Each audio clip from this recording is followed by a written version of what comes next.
Welcome to another episode of The Brand Called You, a podcast and podcast show that brings you leadership lessons, knowledge, experience, and wisdom from thousands of successful individuals from around the world. I'm your host, Ashutosh Garg, and today I'm delighted to welcome a very, very accomplished professional from New Delhi, India, Mr. Saurav Jha. Saurav, Glad to welcome to be the here. show. Glad to be here. Thank you, Ashutosh. Saurav is the director of the Delhi Defense Review. He's an author of several books, and all of you know I'm very partial to authors.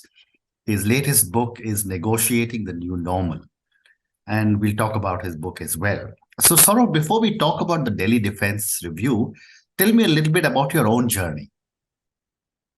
Well, journey as in I was trained in economics at Presidency College, Calcutta and JNU, New Delhi.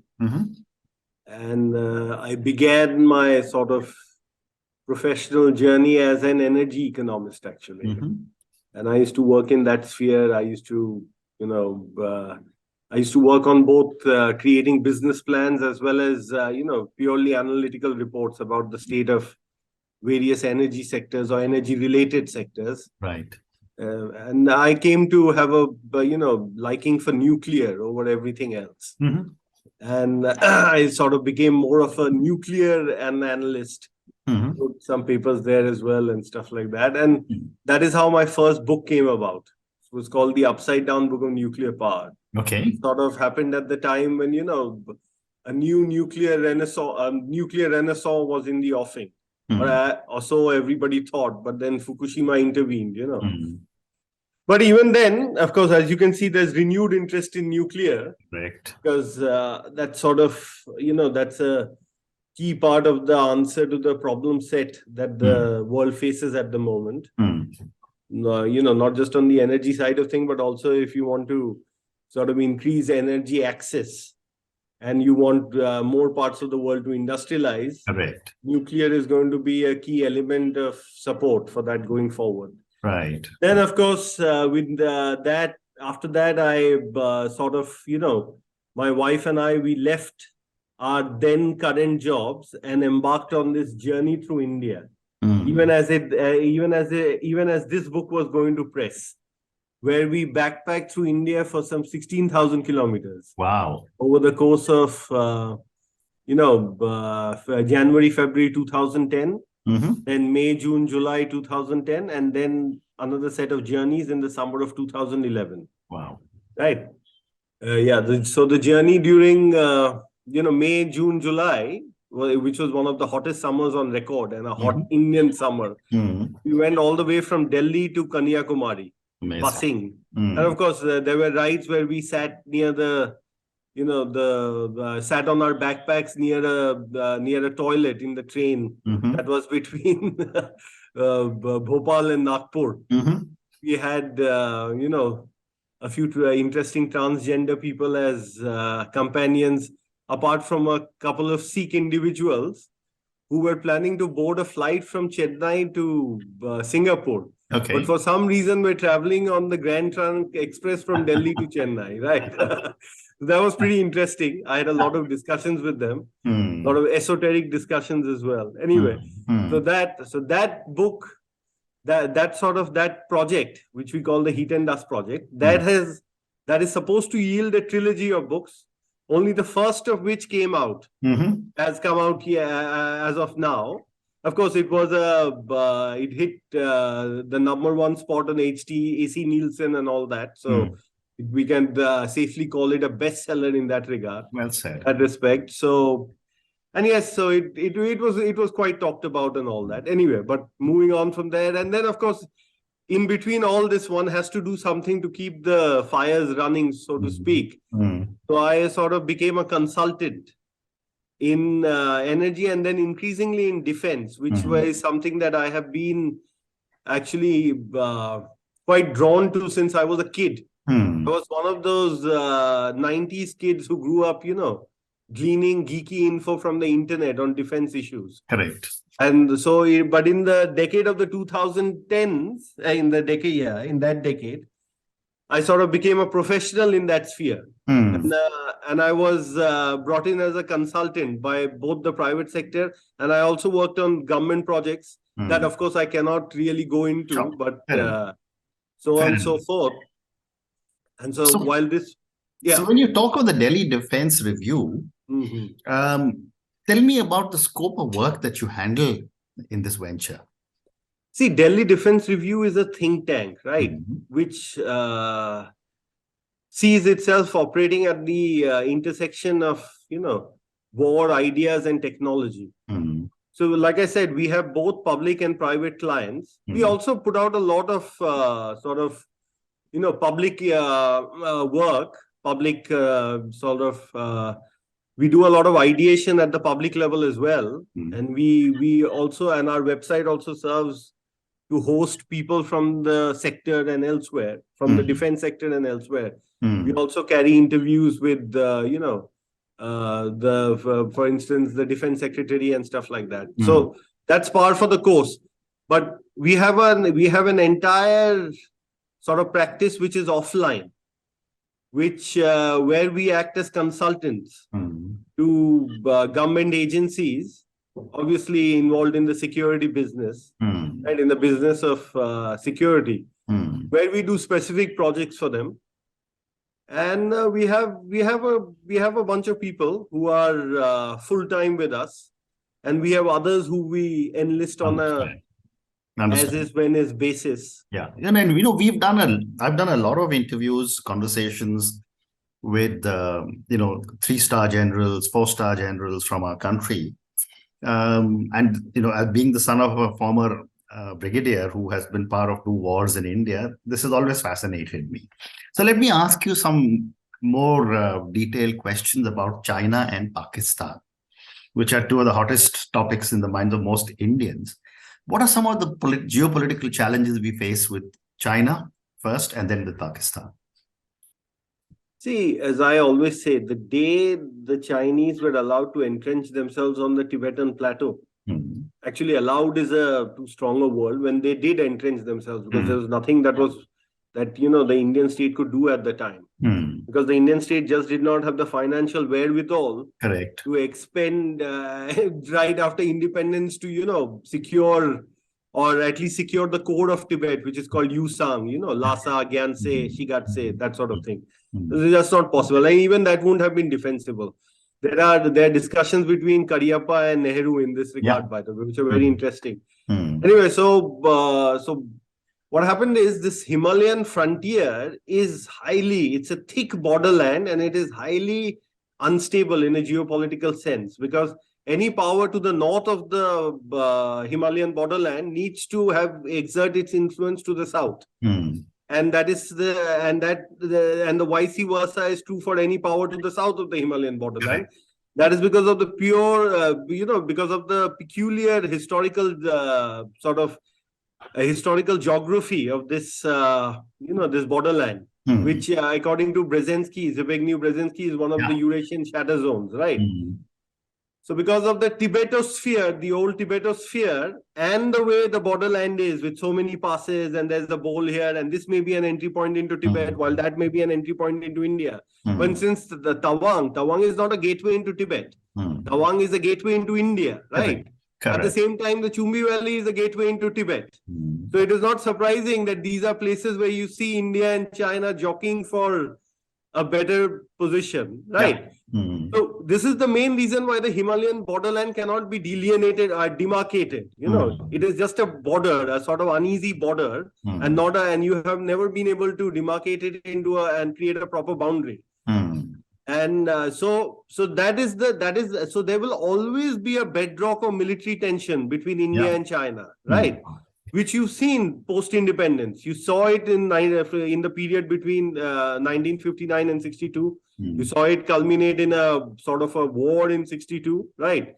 Then you saw another war in 1967, which of course India did well in. And then in 75, there was so-called the last time for a long time when shots were fired in anger, when 4 Assam rifle sort of Jawans were killed by the PLA. But, even subsequent to that, you had the Sumdorung Chu incident, right? The Wangdung incident, and Operation Checkerboard apparently said that. But it was more than that. The bottom line is that what is defensible today may not be defensible tomorrow, given the enemy's actions on the infrastructure front. as far as the Himalayan borderland is concerned. So it is not surprising that once we went back on our old policy of keeping the border areas completely, sort of barren in terms of infrastructure, I mean, in the Himalayan watershed, that the Chinese, increase the pace of the activities. Of course, they had been doing it earlier also. Even while we had the so-called peace and tranquility agreements in place since 1993 and 96, they had been changing the status quo ever so often. Yeah. See, you have to understand the context in which the so-called border peace happened. That was a time when the Soviet Union had collapsed and the United States had emerged as a hyperpower, the so-called unipolar moment. So India and China came together geopolitically, and that is when that 93 agreement happened and all these border protocols evolved, where you wouldn't, you would just show a flag and you would not carry magazines and in your sort of assault rifles and stuff like that. Yeah. But that was never going to hold. As China's position started changing, you saw what happened. And since the 2010s, you just had one standoff after another. 2013, 2014, 2017, and now the big standoff from 2020, where of course the Chinese have intruded into, to the west of the LAC. So while, a lot of people want to emphasize that China is doing this because it wants to send a geopolitical message to India, or it wants to buttress, that it has attained some sort of a pole position in the Asian panorama, I don't think that cuts it. Those may be subsidiary aims. The main aim is the need for the Chinese to secure the borderland, which is our main objective as well. Correct. But Saurav, when I've been to China 40, 50 times over the last 25, 30 years, and I was in Tawang 2.5 years ago, more from the perspective I want to go and see the area where my father had served in 1962. China seems to have had a problem with borders in 14 countries, including countries with Philippines, where it has a water border. What, in your opinion, is driving this desire of China to seem to have an argument or a disagreement with virtually all its neighbors? But Ashutosh, do remember one thing. They settled the border with everybody but India, right? They even accepted the McMahon line vis-a-vis Myanmar. But they violate that quite ever so often. And as you mentioned, one of the worst kept secrets is they are routinely violating the border with Vietnam. Correct. Which is a boundary. I mean, it's an international boundary. It was demarcated a long time ago. And they settled, and in 1961, they demarcated the Himalayan borderline with Nepal, which too they are violating now, right? See, the Himalayan shatter zone, like I said, has a peculiar element which does not lend itself to being settled so easily. British India could not settle it with Tibet. And so you can forget about, India and China coming to terms so easily. So China is definitely a revanchist, expansionist power in that sense, in that terminology. But see, it is trying to recreate, at the very least, what Qing China was. The old empires, whether it be China or India, irrespective of what the so-called A of the imperium was, what do you call that? What the so-called texture of the imperium was. They all have there is a very old established tradition as far as imperial interests are concerned, right? As I have gone back into history, because the next book that I'll write is on the India-China military balance, right? So as I have gone, the compulsions of British India are the compulsions of India today, right? There's nothing very different over there, what is going on. And the compulsions of the People's Republic of China are the same as the compulsions of Qing China, which went into Tibet in the first place, which was actually the first Chinese empire to really establish itself in Tibet. Although, as you would know, the Qing, they are not Han. Correct. They're from the Aisin Gyoro clan. They are a Tungushik people, but they Sinicized themselves. So, and the last time China was really inside Tibet was during the Yuan dynasty. But even then, they used to allow the Sakyapa to basically rule over temporal and spiritual matters in Tibet. So it's only in the last 200 years that you've seen them getting in. Correct. And actually, only since 1910, when the great Qing forward movement happened. And what happens is the Chinese have a tendency of expanding whenever things become unsettled inside. Correct. Whenever things are amiss, because their general tendency is that they need to settle their borderlands and show their strength whenever things are going amiss inside. Yeah. And they are very worried about their borderlands, by the way. They changed their constitution to Hmm. move it from a more of to go away from that Soviet kind of framework, which allows republics to secede, because they see that as they saw that as a weakness in the Correct. Soviet imperium. Correct. So it's quite clear they're going to assert themselves. You've actually taken the words out of my mouth, because I was going to ask you this question, that border disputes is a diversionary tactic for China when you look at internal problems. But now let me sort of move in the interest of time. I also want to talk to you about Pakistan. Pakistan also has the same Himalayas as a large part of our boundary. And then, of course, they've got Punjab, Rajasthan, and Gujarat also. What is happening in Pakistan vis-a-vis India? See, Pakistan, to be fair, is a country, because of its peculiar location and its history and the way it is, and its need to maintain its independence from India as they see it. Yeah. It has basically learned from the British on how to play, this sort of game of multi-alignment with become a quasi-client state, but actually not becoming one, while actually not becoming one. Yeah. So it has sought to get stuff from the West, which was its main backer for several years. And now it would seem that China has become its main backer. So in the Indian strategic community, there are a whole bunch of people who now think that it's not a 2.5 front war, but a single front that goes from Sir Creek to all the way to, basically the Myanmar, Tibet, India tri-junction, right? Basically Wolong sector. So that's how they see it, but it's not quite so simple.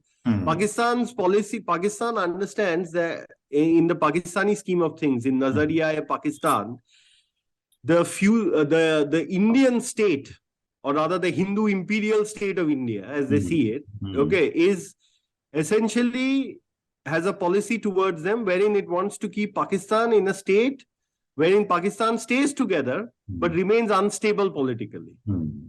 Right. So the Indian state prefers a delicate dance approach vis-a-vis Pakistan. Also, they think. Right. Of course, of late, we've seen noises about the foreign minister saying that we intend to physically reclaim what is Pakistan-occupied Kashmir, or, Pakistan-occupied Gilgit-Baltistan and Pakistan-occupied Kashmir.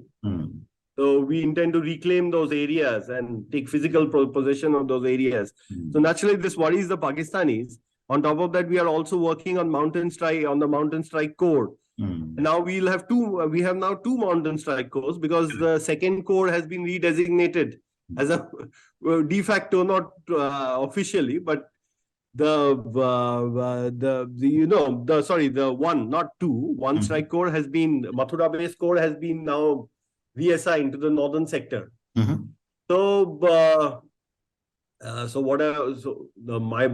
point is that they intend to bulk up on the conventional side of things as much as they can, even as their nuclear program proceeds apace. The Chinese have supplied four reactors to them, 4 research reactors, which can be basically used to breed plutonium-239, right? So they are now moving from just U-235 based weapons to Pu-239 based weapons, which are smaller, because plutonium-239 has a smaller critical mass than uranium-235, can be smaller, etc., can be more efficient as well. Anyway, so their point is very simple. They want to maintain their absolute independence from India, or so they think. But they are also adding offensive elements to their sort of military machine, so that they can undertake limited offensives in concert with their Chinese allies, their taller than mountains, deeper than seas allies. Because if they don't do that, then the Chinese will think that the Pakistanis are not credible when they say that they are going to also engage in some two-front tag team action vis-a-vis India. Fascinating. Saurav, I can keep on talking to you about China, Pakistan, because this is a subject that fascinates me. But in the interest of time, I now have to move, and maybe I'll schedule another conversation with you on how technology is changing the world and the space as a new frontier. But let me now move to your new book, which is Negotiating the New Normal. Tell me about your book and what was your hypothesis? Okay, so this book sort of, any book germinates within the writer for years, several years, before it essentially finds its way onto print, Correct. And this book, the process for writing this book was ever so tortuous. I went through 2.5 drafts and 6 years. But actually, this book has been in the making since my very early years, early days as a student of economics.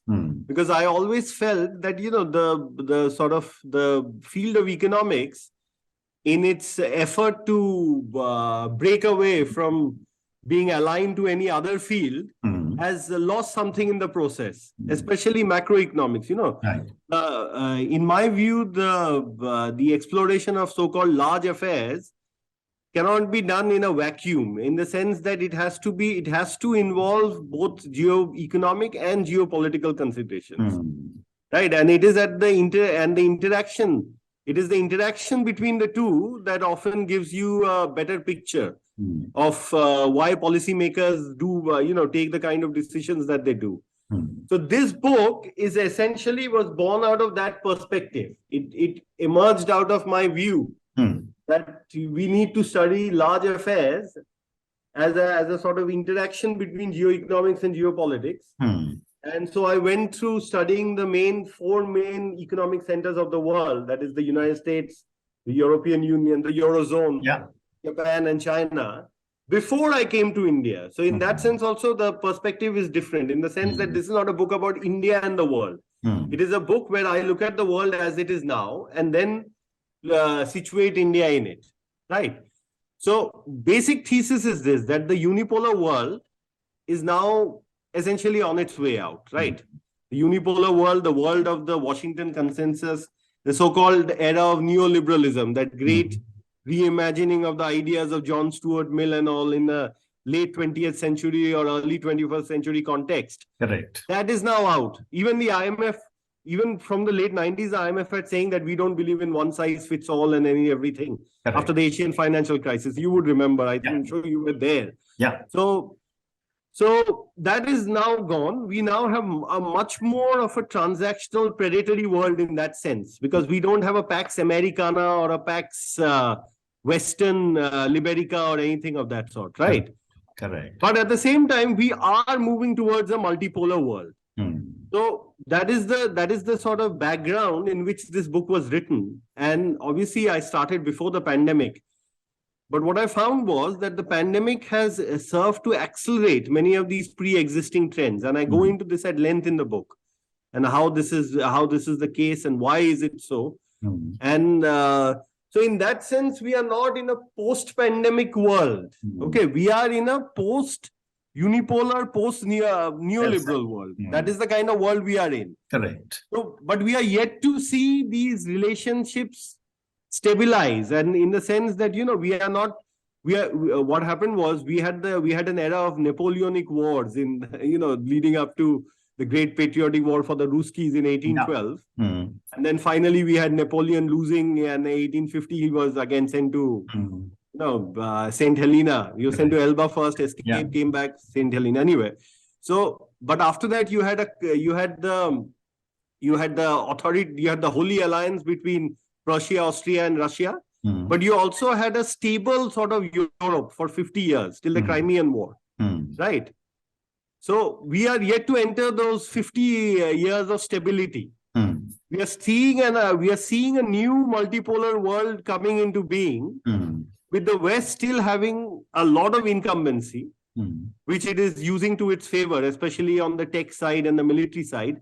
We are seeing these, autocratic challengers who are essentially operating like their empires of their old, because there is this, just like there's muscle memory, empires also have muscle memory, as I talked about in the beginning. Yeah. So the Chinese play and the Russian play is not very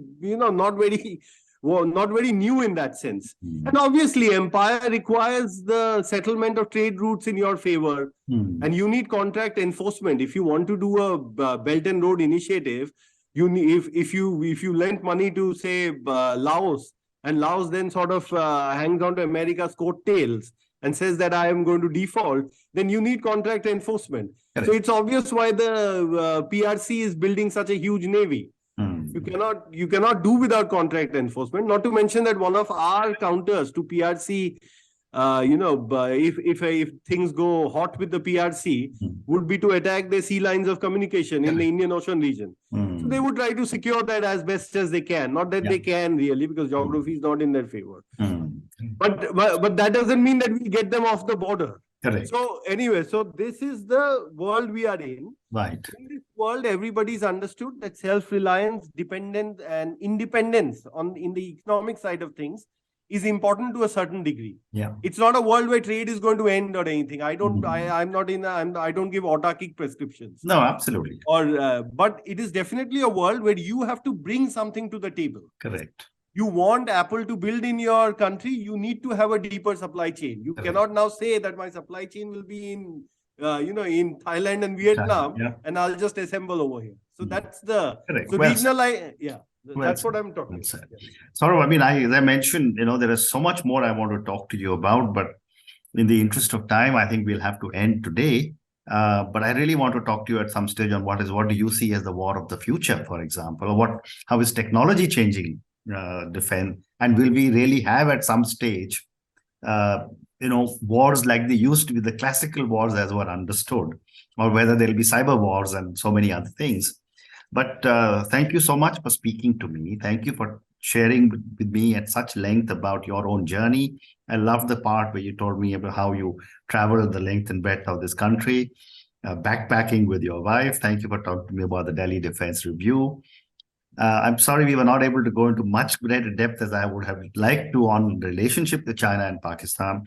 But now that I've had one conversation with you, I'm certainly going to work towards at least one or two more conversations on both these topics. Thank you again, and good luck to you. Thank you, Ashutosh. Thank you for having me. I was glad to be here. Thank you. Thank you for listening to the Brand Called You videocast and podcast, a platform that brings you knowledge, experience, and wisdom of hundreds of successful individuals from around the world. Do visit our website www.tbcy.in to watch and listen to the stories of many more individuals. You can also follow us on YouTube, Facebook, Instagram, and Twitter. Just search for the Brand Called You.